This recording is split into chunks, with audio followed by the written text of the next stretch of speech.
Chelsea Football Club have released an official statement following their humiliating 3-0 defeat to Brighton Hove Albion F.C., a result that has intensified scrutiny on every level of the club. The loss at Stamford Bridge has sparked frustration among fans, and the club's response was clearly aimed at addressing growing concerns. In the statement, Chelsea FC acknowledged the disappointment of the result and apologized to supporters for a performance that fell far below expectations. The club emphasized that standards must improve immediately, recognizing that such displays are unacceptable for a team with Chelsea's history and ambition. The defeat itself was a painful one. Brighton dominated large parts of the game, exposing weaknesses in Chelsea's defense and limiting their attacking threat. Despite attempts to respond, Chelsea struggled to create clear chances, and their lack of cutting edge in front of goal once again proved costly. By the final whistle, the 3-0 scoreline reflected the gap in performance between the two sides on the night. Manager Liam Rosenior was also referenced in the club's message, with the board expressing their expectation for immediate improvement. While the statement stopped short of confirming any managerial changes, it made clear that performances must improve quickly to restore confidence.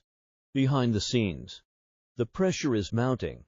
Reports suggest that internal discussions are ongoing regarding the team's direction, tactical approach, and overall leadership. The statement appears to be both a reassurance to fans and a warning that the current situation cannot continue. For the players, the message is clear: standards must rise. A response on the pitch is now essential, with upcoming fixtures providing an opportunity to prove that lessons have been learned. Confidence may be shaken, but the season is far from over. Fans, meanwhile, are demanding more than words. They want to see effort. They honestly have to take this as a cup final. I've got to be honest with you, they can't afford many slip-ups from now to the end of the season. You look at the last 4 games, it doesn't read very well, does it? 0 goals, not many clean sheets in recent times, so it's definitely time for a change and a reaction. And it's a nervy game a little bit for Chelsea. Like Steve said there, Brighton are in form. I think they've lost 1 in 7. They're flying high at home as well, so it's going to be a tricky game for Chelsea, but one that, make no mistake, they have to win. They have to win today. Yeah. I think Liam Rosenior is a terrible manager. Listen, I don't think he's terrible, but I do. As I said yesterday, I think the Chelsea Football Club is just a bit big for him. Like, Ruben Amorim is not an awful manager, but Man United was too big for him. He's not an awful manager. You say Man United was too big, but Ruben Amorim could have quite easily, if he was a good manager, seen the formation wasn't working and changed it to a 4. So you think he's an awful manager? No. I do think he's an awful manager. No, but I don't understand. But why a good manager, even a non-league manager, even someone playing Football Manager, would have seen, results aren't working, let's change it. And I can watch the game, Man United, I can watch through at the back, and I've never been a manager, I've never been a player, but even I know that 3 doesn't work. And if he was a good manager, he would have worked it out himself. So I just think, because he got success at Sporting, playing the same system. Man United are 3rd. Yeah, with the same players. That's my point. And Michael Carrick ain't going to be manager of the season. No, but I think that the club for Ruben Amorim is just too big for him. That's why he didn't get results. Mate, give it a go. But he's not a bad manager. Play 4 at the back, mate. He's not a bad manager. But he is a bad manager. No, I just think he's a bad manager. Play 4 at the back, mate. No, it's not. I don't think he's a bad manager. He dropped Kobbie Mainoo. And Kobbie's been brilliant since he came back. Okay, but that's just maybe. But that might be partly down to Ruben Amorim and partly down to Kobbie's attitude and his brother wearing stupid T-shirts. Well, why is his attitude like that? Because he's falling out with the manager. No, that's not always the manager's fault. Sometimes, and that's the problem. I'm sorry, mate. Ruben Amorim has been shown to have been a charlatan for the way Man United are playing now with the same players under a manager with very little experience in the Premier League. Yeah, but my point is that at Sporting he was very good, which is why he got that managerial job. Now, Man United wouldn't have given it to him if he was an awful manager. I don't know. The managers do get jobs if they're awful. Like who? Give me one example. Ange Postecoglou. He's obviously not awful. He won Spurs' trophy the first time. That's the anomaly. Well, it's not an anomaly. Okay, Liam Rosenior. I think he's an awful manager. Okay, I don't think he's awful because he wasn't awful at Strasbourg. But I don't know. You don't know Strasbourg's history. My point is, how did he go on to Strasbourg? He got that job off the back of being under the blue co-ownership. He probably did. That's why he got it. But he also got them into Europe. Strasbourg. So look, he got the job because they want a puppet.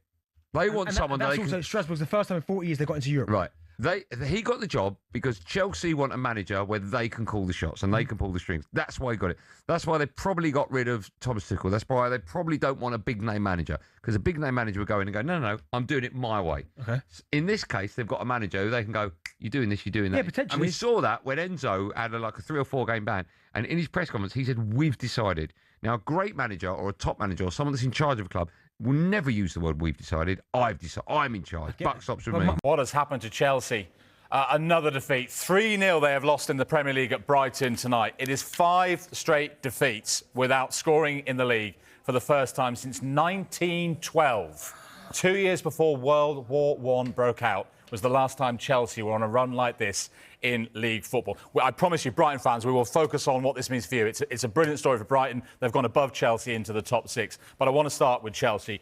Tim, just before the end, you said that Chelsea had been given a footballing lesson tonight by Brighton. In Absolutely. what way? In what way? In every way. In style, in build-up with possession, organisation out of possession.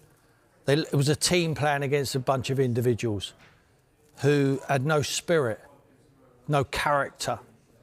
They stood at the end there. I just watched them at the end of the game going over to the Chelsea fans. Half of them have already left the stadium, and they left probably 20 minutes ago.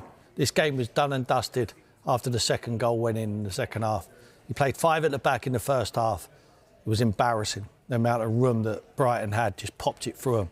Second half was a little bit better. The start of the second half, he went with 4 at the back. Should he have changed that sooner? Absolutely. He's got to recognise that sooner, that they never got... He was lucky at half-time that it was only 1. Scoring, in many respects, did that feel like the worst of the lot in terms of the performance? By far. I was unacceptable.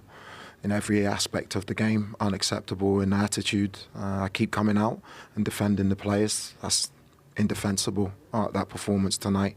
The amount of the goals we conceded, the amount of duels that we lost, the lack of intensity in the team. And something needs to change drastically here right now. What have you said to the players? Why do you think they put that performance in? Why? We need to look in the mirror. I need to look in the mirror, but I can't keep coming out here defending some of the things that we're seeing. Manchester United, genuinely, the result wasn't there. Felt we turned a corner, but the general attitude, spirit was lacking. Determination, with maybe 3 or 4 out of the 11. That's nowhere near enough for this club. It's nowhere near enough. I can't come out and lie. I'll tell the truth. That was an unacceptable performance in every area. The start looked particularly difficult as well, and the warning signs were there even before the goal. The goal's terrible. We have an easy header. We missed a header. The passage before the goal upset me even more. I think there were 4 or 5 occasions where we can actually show some moral courage and quality and take the ball down and play. We just kicked the ball back to Brighton. That's not a lack of. They can speak about a lack of confidence or results not going our way. That doesn't represent anything that I ever want to see in it. I won't ever see it again. Does it feel like a lack of professionalism then when you sort of cage it like that? The performance in terms of professionalism wasn't there. It's a really, really difficult night. The most difficult night, not even so far here at this magnificent football club in my career. Because some of the things I was witnessing today, I never ever want to see again. And the fact that it didn't get better as well, was that equally concerning as the game wore on? There was a little patch at the start of the second half when you restructured, but after that, it looked like they were throwing the towel in to some degree. Yeah, you have to ask the players. I never ever want to see anyone, whether you're playing for this club, at this elite football club or at any football club, to be even accused of throwing the towel in. It's unacceptable. That's all I'm going to say. I'm hurting. I feel numb because that doesn't represent me. That doesn't represent the football club in any way. And that has to change starting with the FA Cup semi-final on Sunday. If you look at the distances covered, not just in this game, but in every single Premier League game this season, Chelsea have been second to their opponents. That goes back way beyond your time here as well. Do you think that's a sign of a deeper malaise? I don't want to go into that right now. I have my own thoughts, I have my own feelings. I've discussed in depth about how this club, regardless of who's the manager or what needs to happen at this football club, for this club to be where it needs to be. For this club to be where it needs to be. It's not about me. It's about this football club. Chelsea represents fight and spirit, determination, and that was lacking in every department this evening. You didn't seem to have too many options on the bench as well. I know Garnacho came on and made a little bit of difference for a bit, but there were 7 players who were 21 or younger. Again, this goes back before your time. Do you think that it shows the wider issues with the way the squad is structured, given how much has been spent here? We've had injuries. It's not an excuse, it's a reality. But that team that we put out today was far better in terms of its engagement to the game. And for me, I will pick a team on Sunday that represent the club in the correct manner. Does Sunday become a huge game now because you're slipping down the league and it looks like you're falling out of the European places? Does everything point to Sunday? Will that define the entire season? This was a huge game and we didn't hit the mark anywhere near. Every game between now and the end of the season is a huge game, and it needs to look like that in the way that we play. And what can be done between now and Sunday? Because it does look a squad bereft of ideas in that sense and bereft of effort.